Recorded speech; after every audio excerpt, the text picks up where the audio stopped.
I was asked to speak to you tonight, it was suggested by Bruce that I talk about my happy moment, about the thing that I won, the Pulitzer Prize, and how the recognition changed my life forever, which is true, I might add.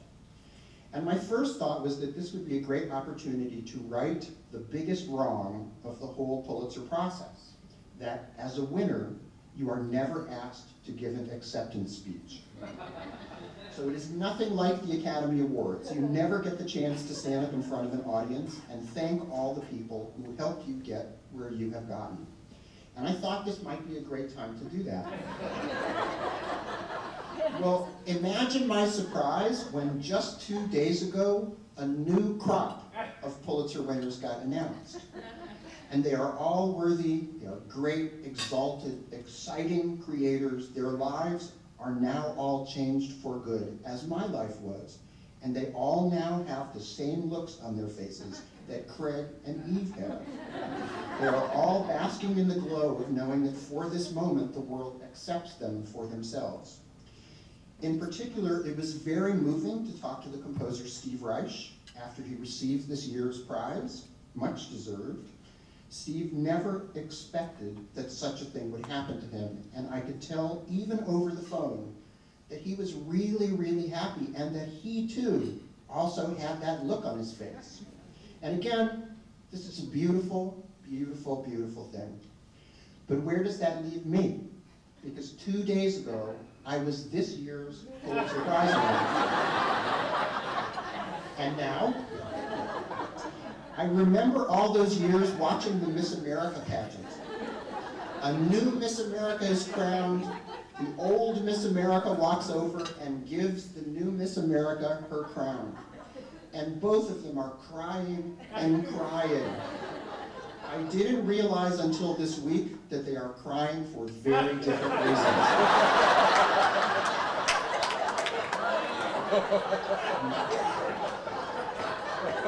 I'm sure I will get over this. But all things considered, I thought it just might be better to talk about something completely different. So I would like to talk about politics. I don't know what anyone's political affiliations are here. I don't want to go off in any direction of advocacy. That's not really what I want to talk about. But I do want to talk about our recent election. And if you bear with me for a while, I promise I will bring it around to art eventually. I'm something of a political junkie. I've always been interested in politics, in campaigning, in the inside horse racing and handicapping of electoral contests across the country. I've always been that way, but because of the historic nature of the last election, I got in a little too deep for my own good. I moved from being a fanatic to an addict. I would spend hours on the internet each day, checking websites of electoral districts in Iowa, scouring editorial pages of small-town newspapers throughout the South, reading the minutes of party caucuses here in Florida and elsewhere. I was in way too deep. I got in so deep that now that the election is long over, I still check these sites every day, just out of habit, because I'm going through withdrawal. So right after the election was a very interesting moment as editorial writers throughout the land tried to make sense of the incredible jolt of optimism we received with Obama's election.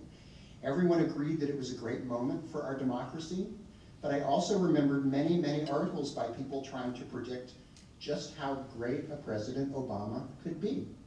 Would he be JFK, FDR, Lincoln? Does he have what it takes to be one of our greatest presidents? I remember reading one article that just floored me. It said that there was really only one thing necessary to be a great president. It wasn't your education, your temperament, your experience. It wasn't your skills at compromise or your rationality, your confidence or your leadership, your cool head or your big heart. This article said that the most important thing you need to be a great president is to live in a time whose problems are so gigantic that only greatness can solve them. In other words, it isn't your ability to do great work that makes you great, but living in a time that requires great work to be done. This is, of course, the situation the world is now in. The problems in the world are so enormous that small fixes won't work. The time calls for courage, for action, but this is also the situation we are in as artists. We are confronted now with huge problems in funding, in audience, in the apparent crumbling of the structures and apparati of the institutions we've depended on for so long. Stocks are down, endowments are down, people are scared. In other words, the time is right for great work, both for our society and for our arts. If only boldness, innovation, deep questioning of the status quo, and passionate, hard-working commitment to the future will get us where we need to go, who better to solve these problems than artists who are bold, innovative, questioning, passionate, and hardworking every day of their lives? Who is better suited to changing the world than us? One way to look at what is going on right now is that there is a great amount of fear. People are not sure what businesses or institutions or ideas will move into the future. What will last? No one knows, and everyone is nervous about it. It is possible then to think of every action you take as a kind of vote. When I write music now, I think of it as a vote for the kind of culture I want to make sure survives. That thought alone strengthens my own commitment to what I do. Every work you make, every dollar you spend, every event you attend is a vote for what you want to last. You vote with your money, with your attention, with your enthusiasm, with your love. This organization and this prize that is being given here tonight is not just a wad of money that is being thrown around. It means something. It means that it's a vote. That's what patronage is. It's a vote based on the deep belief of the people who make it that this kind of art and this kind of experience deserves to survive and move into the future. And for those of you in this audience who have voted for the survival of the arts, I salute you. The optimism of that way of thinking is also a beautiful thing. I believe that making art is intrinsically a utopian act. It is fundamentally optimistic. It imagines that the world can be made a better place if only it could hear this new piece of music or see this new play. For me, it is a logical extension to think that if my music could belong to a better world, there could be a utopian way to play it, a utopian audience, a utopian performer, a utopian venue. And those are the things that I work for and that I vote for.